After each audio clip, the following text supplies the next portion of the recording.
there, it's Karen at Simply Living for Him. I'm here to do my daily encouragement and devotional video. Today I wanted to talk about one of my favorite verses. It comes from Philippians chapter 2. It's verses 14 to 16. I'm going to read it to you. It says, "Do everything without grumbling or arguing, so that you may become blameless and pure, children of God, without fault in a warped and crooked generation. Then you will shine among them like stars in the sky, as you hold firmly to the word of life." I absolutely love this verse, and I can't help but think of it so often these days where I feel like there's a lot of complaining and grumbling. This one here says, do everything without grumbling or arguing. Some translations say do all things without disputing, without complaining or disputing. I think all of those words apply. There's never been a time that I can remember, other than maybe election year, where it's been like so much division and so much grumbling and complaining that I see all the time online. And it makes me so sad.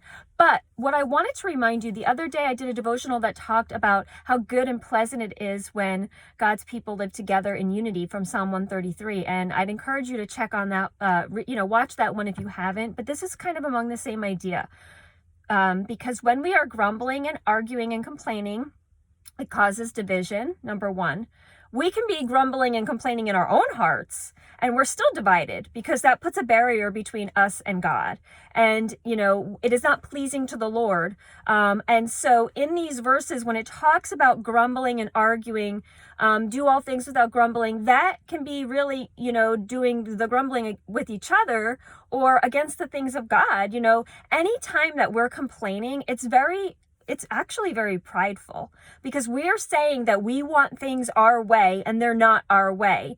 And if we believe in a sovereign God and a God who's in control of everything, that means that we are disagreeing with God. And so, we have to check our hearts when we live in a complaining mindset. It can be from the smallest amount of complaining to the really big things. Are we being prideful when we are complaining because we just are, so upset that things aren't going our way?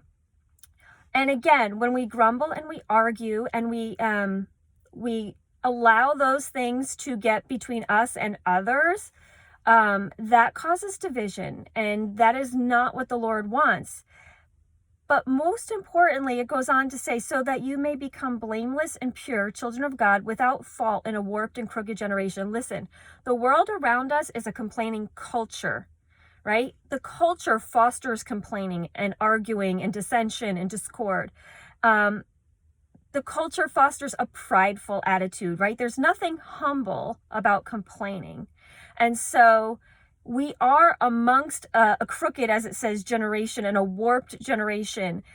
But when we don't act like the world, and I did a devotional on this as well, 1 John 2, 5 to 17, about, not loving the things of this world. This is the same idea, because when we don't act like the world and we don't grumble and complain about everything, but we say, this is what's going on, and I'm going to look to God right now. It says here, you shine among them like stars in the sky. We have to be very careful how we behave on the internet, especially these days. I know emotions are high, but you have an influence now more than ever, because the world is watching. Most of the world is hanging out on the internet because we can't hang out in person. And so when we are arguing and complaining and acting just like the world, it's very hard for the world to see Jesus in us. And I talked about this the other day with Psalm 133:1, with living together in unity. But here it even says, then you will shine among them like stars in the sky. Some of the versions here, I think, say lights. You will shine like a light. You will shine among them. It says here like stars in the sky. What does a light do? A light, first of all, illuminates all the dark places, and the dark goes away. A light guides us, like it says in the Psalms, you are a light to my path. A light guides us. A light points to the goodness of God. He is the ultimate light. So when we shine like lights, we are pointing people to God. When we shine like stars in the sky, because we are not grumbling and complaining, we are being a light in this world. There's so many references to light in the Bible. You know, Jesus is the light of this world, and what does the light do, and all of that. So we don't hide our light, right, under a bushel basket. We shine for the world to see. So if we want to shine like stars among this crooked and perverse generation, as it says, or evil or warped, whatever translation you're looking at, we can shine when we are unified, when we are not being prideful, when we are not allowing all this negativity to be what goes out, what we put out there in the internet, but we put out good stuff. Yes, I know there's bad stuff going on. I'm not pretending there isn't, but do I need to add to the negativity by sharing all that? Or do I want to be just like it says in here, shining like a star in the sky so that we may point others to Jesus? Be a light today. If you're in a complaining or a grumbling mindset, and I'm not saying that I'm immune to it because I can grumble like the best of them, but if we are in that mindset, stop and really evaluate what is causing all that negativity. How can you shift your perspective? And most importantly, how can you shine to a watching world?